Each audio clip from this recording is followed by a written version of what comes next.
मैं आपके सामने बेहद कड़वे समाचारों की प्रस्तुति कर रहा हूँ। कल 5 बजे 5 वाले PM की रात के नाम संबोधन की घटना हुई। उसमें PM बड़े विचलित नजर आए। उनके चेहरे पर खुशी नहीं, मायूसी थी, और वो मायूसी होना जरूरी भी थी, क्योंकि विगत 8 सालों में GST के नाम पर हजार करोड़ की डकैती की गई और अब राहत देने का नाटक किया गया। 2,32,000 करोड़ के उपहार देने की घोषणा की गई। बचत उत्सव मनाने की बात कही गई, परंतु ये इन डकैतों को कौन समझाए कि आपने 8 साल तक हजारों करोड़ की डकैती की जनता पर, और अब उसमें से कुछ अंश का वो बता रहे हो कि ये बचत उत्सव है। अरे बचत उत्सव नहीं, यह तुम्हारी डकैती उत्सव पर प्रहार है, और ये काला दिन है। जो राष्ट्र के नाम संबोधन का जो नाटक और इवेंट किया गया ना, वो काला इतिहास बन गया। अब तो डकैती सिद्ध हो गई, तो यह डकैती का माल कहाँ है? PM को बताना पड़ेगा। अब ये नहीं चलेगा। हम तो आंख में आंख मिलाकर सवाल करते हैं, जनता सवाल कर रही है। चलिए ठीक है, ये बात हो गई। और स्वदेशी की बात, अरे स्वदेशी की बात करने वाले खुद तो पहले स्वदेशी अपना लो। तुम्हारा चश्मा, पेन, कान, बोन, ये बूट, सूट सब तो विदेशी हैं, और जनता को कह लो कि स्वदेशी अपनाओ, आत्मनिर्भर आएगा। अरे पहले अपने आप को तो सुधार लो, उसके बाद में जनता को उपदेश देना। ये पर उपदेश कुशल बहु तेरे वाली राजनीति अब नहीं चलेगी। ये भी जनता का स्पष्ट निर्देश है। देश को आत्मनिर्भर बनाने की बात करते हो। आपने देखा है यहाँ पर कि क्या क्या हो रहा है, किस प्रकार की गड़बड़ियाँ हो रही है। ग्रामोद्योग की क्या हालत है, लघु उद्योग की क्या हालत है, कुटीर उद्योगों की क्या हालत है, और सबकी हालत दयनीय है। और कैसे आत्मनिर्भर बनेगा भारत, जरा ये तो बता दो। नाटकबाजी करते हो। अब ये तुम्हारे जो इवेंट है ना, ये सब फ्लॉप हो गए, जनता के सब समझ में आ गए। अब जनता आपसे बेहद नाराज है, और मुझे तो ये लगता है कि मोदी अब बौद्धिक और आत्मिक रूप से भी विचलित हो गए हैं, और इतने जलालत भरी इतनी जिंदगी जी रहे हैं कि जिसकी कोई सीमा नहीं। आखिरकार अहंकारी है ना, और स्वार्थी हैं, जनता को धोखा देने में माहिर हैं, जुमलेबाजी करते हैं। ये सारा का सारा चरित्र अब नष्ट हो गया। यानी मोदी का इतिहास, भूगोल ही प्रदूषित हो गया। तो अब इसका उपचार क्या? अब तो इसका सीधा उपचार है कि वे झोला उठाए और चल दे। अब उनके सारे षड्यंत्र नाकाम हो गए, कुछ भी नहीं है। जनता भी कह रही है कि वोट चोर गद्दी छोड़, वोट चोर गद्दी छोड़। अब आइए हम ये बात करते हैं, जब वोट चोरी की मामले की बात आ रही है ना, तो हमारा उज्जैन में भी प्रभावित हुआ। एक सूचना के अनुसार उज्जैन में 21,000 मतदाताओं के पते ही गलत पाए गए। अरे वाह भाई, बड़ी विचित्र बात हो गई मतदाता सूची में। और नंबर 2, 3,581 लोग जो दिवंगत हो गए थे, उनके भी नाम मतदाता सूची में थे। ये क्या हुआ? तो जो जिन्होंने अपना गलत पते बताए, क्या उन्होंने भी मतदान किया, या जो दिवंगत हो गए थे उनकी जो सूची में नाम थे, उनके नाम से भी मत डाले गए? मामला बड़ा रोचक हुआ। कौन जांच करेगा? कहाँ है वीडियो? सच बताना पड़ेगा, मगर नहीं बता सकता चुनाव आयोग। तो इसके आधार पर उज्जैन उत्तर और उज्जैन दक्षिण का चुनाव निरस्त होगा, शून्य घोषित होगा। अब ये भी स्पष्ट बात आ गई। अब तो जनता और देश की जनता है ना, इस गुजराती गैंग और मोदी गैंग से बेहद नाराज है।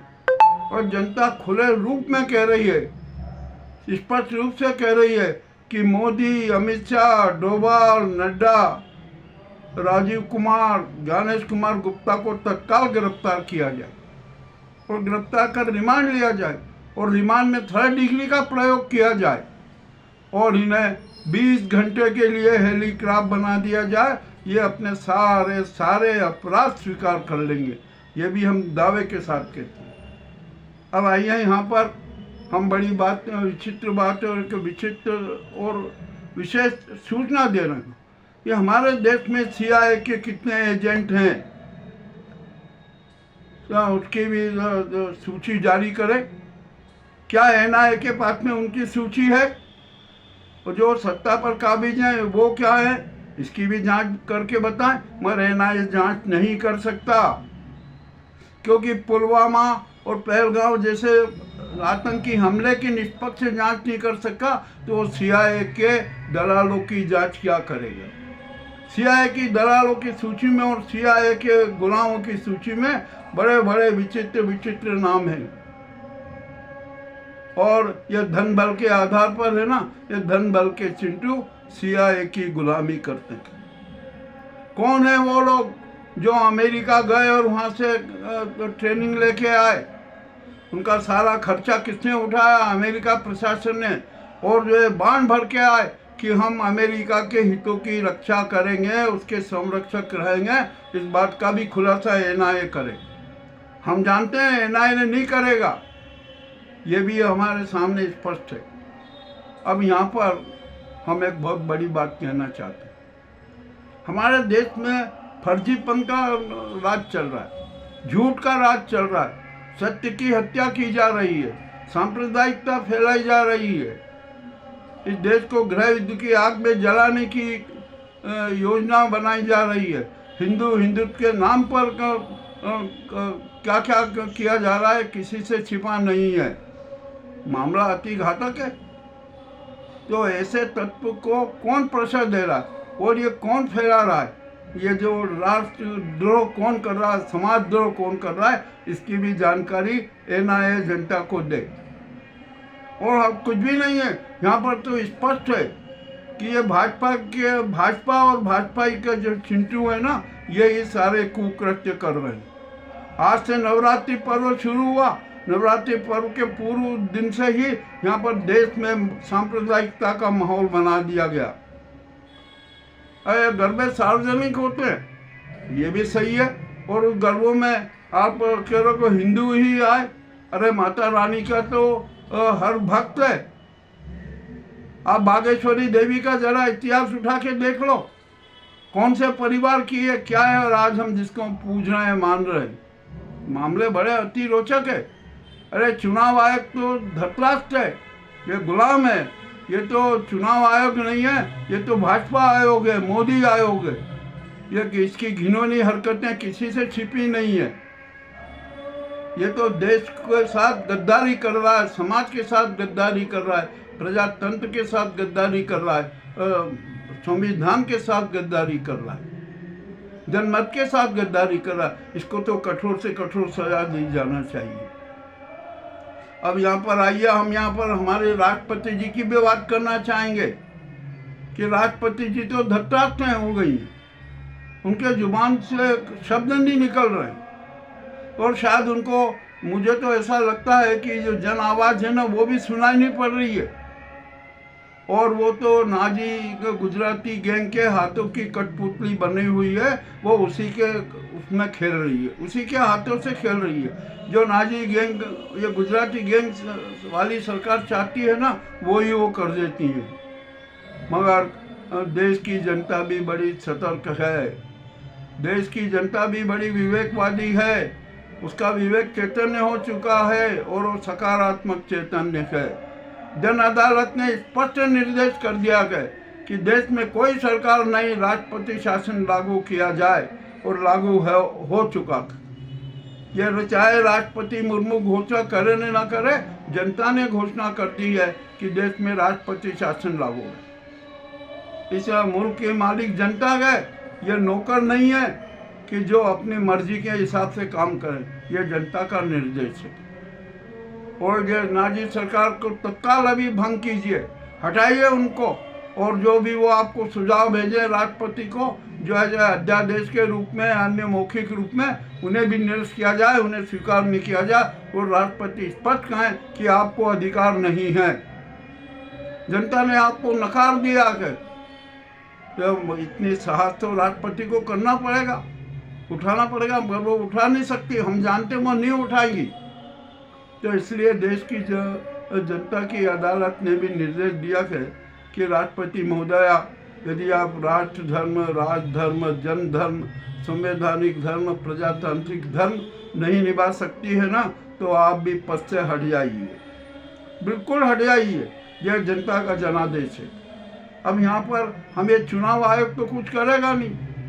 अब जनता अपना चुनाव आयोग बनाए, निश्चित बनाएगी, और वह चुनाव आयोग देशद्रोह के अपराध में, समाजद्रोह के अपराध में भाजपा का राष्ट्रीय पंजीकरण रद्द करेगी, राजनीतिक पंजीयन। अब भाजपा को इस देश में चुनाव लड़ने की जरूरत नहीं है, उस पर बैन लगा दिया जाए, उसका पंजीयन ही रद्द कर दिया जाए और नए मैदान में नए ढंग से कूद बात होगी।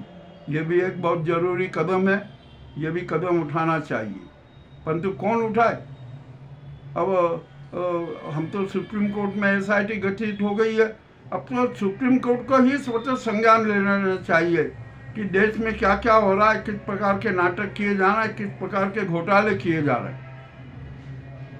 और हम तो यहाँ पर जनता कह रही है, कह रहे सेना के CDS चौहान जी, आप राष्ट्र का संचालन अपने हाथ में लीजिए, CJI गवई जी को अपना वेदी को न्यायिक सलाहकार बना लीजिए, बनाइए और राष्ट्र का संचालन कीजिए। इन देशद्रोहियों, राष्ट्र के गद्दारों, जयचंदों, इन दरिंदों, इन शातिर शिकारियों का खात्मा कीजिए, इनको गिरफ्तार करके तिहाड़ में डाल दीजिए। यह जनता का जनादेश है, ये हम कुछ नहीं कह रहे, ये जनता जो बोल रही। अब 90% जनता सड़कों पर उतरेगी, ये भी तय है। और जितने भी ये देशद्रोही तत्व है ना, समाजद्रोही तत्व बिलों में छुपे हुए नजर आएंगे, किंतु जनता उनको बिलों में से भी निकाल लाएगी। जनता में इतना सामर्थ्य है, ये मैं स्पष्ट बात कह रहा हूँ, कड़वी बात कह रहा हूँ। तब तो ये करना पड़ेगा। देश में जन क्रांति आ चुकी है, जैसे नेपाल में क्रांति हुई ना, वैसे अब भारत में भी क्रांति होगी। फ्रांस में हो चुकी है, पेरू में भी चालू है, वहाँ पर सब प्रकार से जनता सड़कों पर है। और अब हर राष्ट्र की जनता में जनता का राज होगा, जनता का शासन होगा। इन भ्रष्टों, धूर्तों, मक्कारों, शातिर दरिंदों, इन शातिर शिकारियों का राज नहीं होगा। अब देखते हैं क्या होता है, क्या नहीं होता है, और कब इस पर एक्शन होगा, ये हम इंतज़ार कर रहे हैं। हम 2-3 दिन तक इंतज़ार कर रहे हैं कि क्या होगा, क्या नहीं होगा। अरे हम तो खुला कट और कड़वी बात कहते हैं, बिना भूमिका के बात कर देते हैं। अब यहाँ पर देखना है हमें कि सुप्रीम कोर्ट कब स्वतः संज्ञान लेकर इनके खिलाफ कार्रवाई करती है।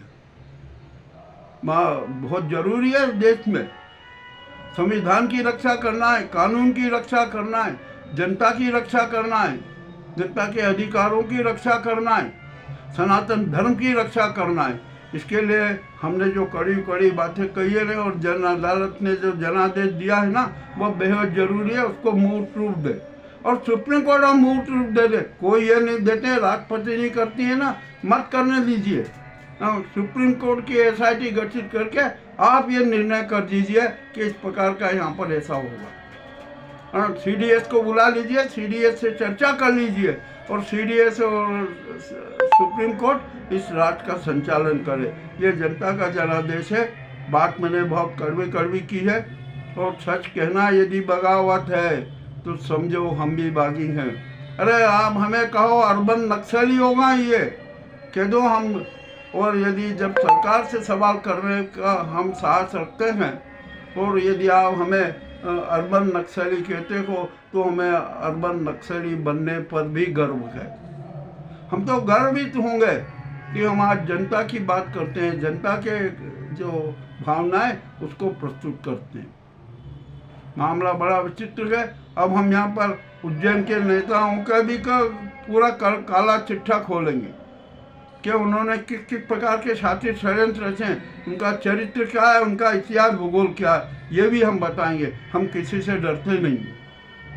और उज्जैन की जो मीडिया की स्थिति है ना, उसका भी हम बखान करेंगे कि यहाँ पर कितने पत्रकार भयादोहन करते हैं। अभी हाल ही में 2 पकड़ाए, अब तो 16 और 18 और पकड़ाएंगे और उनकी गैंग पकड़ाएगी। ये भी मैं खुला घोषणा कर रहा हूँ। हमारे पास में सारे प्रमाण आ चुके थे, साक्ष्य है हमारे पास में। अब देखिए क्या क्या आलम होता कर।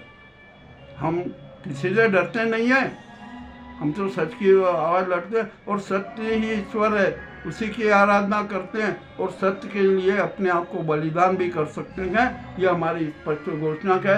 आज के हमारे कड़वे समाचार आपको कैसे लगे हमें अवश्य बताएं। अभी तो हम एक भाग है कि कड़वे समाचारों के भाग 2 में आपके सामने फिर प्रस्तुत होंगे और सारे राज उजागर करेंगे कि किस प्रकार यहाँ पर हुआ। और जीएसटी के नाम पर इस नाजी सरकार ने, मोदी सरकार ने जो डकैती की है ना, उसका भी सारा विवरण प्रस्तुत कर दिया है।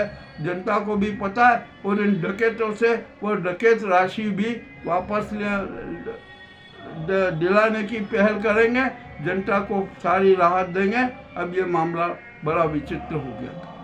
ये मोदी जी ने जो कल राष्ट्र के नाम संबोधन दिया था ना, जनता ने सुना ही नहीं और जनता ने तो उनको धिक्कारा और इतना धिक्कारा के हद से ज्यादा। और यह गालीबाजी की जो राजनीति है ना, उसका भी पोल उजागर हो गया। वे बहुत घिनौने चरित्र वाले लोग हैं। ये देश को बर्बाद करना चाहते हैं, देश को तबाह करना चाहते हैं, ये देश को बेचना चाहते हैं। ये भी मैं खुले रूप से कह रहा हूँ। और ये अडानी अंबानी और ये पूंजीपति और इनके गुजराती गैंग के चिंटू हैं ना, ये बचेंगे नहीं। अब जनता इनके चल अचल संपत्ति पर अधिकार करेगी।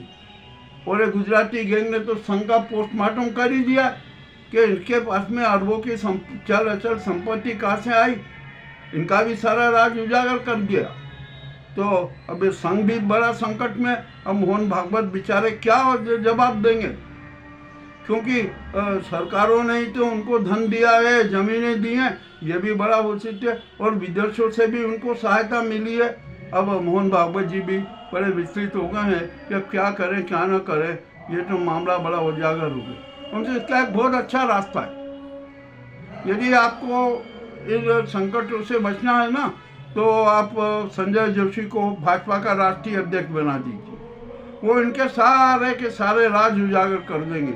और जो मोदी जी और ये इसको कह दीजिए कि आप हट जाइए, अरे संजय जोशी खुद ही इनको बाहर कर देंगे, कोई दिक्कत नहीं है। मगर आप में इतना साहस होना चाहिए भागवत जी, आप घोषणा करें, स्पष्ट घोषणा कर दें। और नहीं तो ये संघ को भी अपने उधर में संभालेगी। ये गुजराती गैंग षड्यंत्री गैंग है। आपको भी अब ये अपमानित करने लगे हैं, ये मैं खुले रूप से कह रहा हूँ। और आप अब ये है ना मनोवादी चरित्र की बात छोड़ दीजिए, आप संघ का आधार ही बदल दीजिए। संघ का आधार सनातन धर्म लगा लीजिए। ये हिंदू आपका जो आपने जो नया हिंदू धर्म चला है ना, इसमें कोई दम नहीं है, वो फ्लॉप हो चुका है। और अंधविश्वासियों ने ही उसे फ्लॉप कर दिया, रिजेक्ट कर दिया। तो अब आपसे ये अनुरोध है कि आप है ना सनातन धर्म को ही संघ का आधार बना लीजिए। ये सांप्रदायिक राजनीति बंद कर दीजिए, सांप्रदायिक दुर्भावना फैलाना बंद कर दीजिए। राष्ट्र को गृह युद्ध की आग में मत डालिए, उसको बचाइए उस आग से। अब आपने जो इतनी सांप्रदायिकता की जड़ें फैला दी है ना, वो अंदर तक गड़ कर अब उनको काटना भी आपके लिए भी बहुत मुश्किल हो गया। अरे कितने यहाँ मंदिरों के उस पर कितने अतिक्रमण है। मेरे पास में प्रमाण है कि मंदिर की जमीन भाजपा विधायक खरीद लें, भाजपा नेता खरीद लें। ये भी उदाहरण है। आप चाहे ना भागवत जी तो आ जाइए उज्जैन, हम आपके सामने रख देते हैं कि ये देखिए यहाँ की जमीन इस विधायक ने खरीदी, ये यहाँ पर इस मंदिर में इतना अतिक्रमण है। इन साधु संतों के अखाड़ों में ये कितने नाटक हैं। और हम तो संघ की भी बात कहेंगे कि जो संघ में आज जहाँ भारत माता मंदिर बना ना, वहाँ पर तो विक्रम कीर्ति मंदिर बनना था। और जो महाराज वाड़ा का जो एक ग्राउंड था, बच्चों का ग्राउंड था, उस पर भी अतिक्रमण हो गया, अधिकार हो गया। ये सारे के सारे राज उजागर होंगे। मैं बहुत कड़वी बातें कर रहा हूँ। अब बहुत लोगों को बुरा लगेगा, इतने लोगों को बुरा लगेगा कि हद से ज़्यादा। अब यहाँ पर मंगलनाथ और अंगारेश्वर के नाम पर क्या क्या राजनीति हो रही है आपको नहीं पता। ओरिजिनल मंगलनाथ का मंदिर कौन है, जो अंगारेश्वर है कहाँ है? हमारे यहाँ सती गेट है, उसके दोनों साइड किस प्रकार का अतिक्रमण हुआ है। वो कोई मंदिर है नहीं, है सती के होने का स्मारक है, उसको मंदिर बना दिया गया और वहाँ पर शातिर खेल हो रहा है। तो और यहाँ का पुरातत्व विभाग क्या करता है उज्जैन का, वो क्यों नहीं स्पष्टीकरण देता है? सती गेट का 1903 का नक्शा क्यों नहीं वो प्रसारित करता है? और वहाँ पर नगर निगम प्रशासन वहाँ पर अतिक्रमणकर्ताओं के खिलाफ कार्रवाई क्यों नहीं करता? ये भी अहम सवाल है मामले। अरे बड़े अति रोचक है ये सारी बातें हैं ना। अब कड़वे समाचार के भाग 2 में हम प्रस्तुत करेंगे।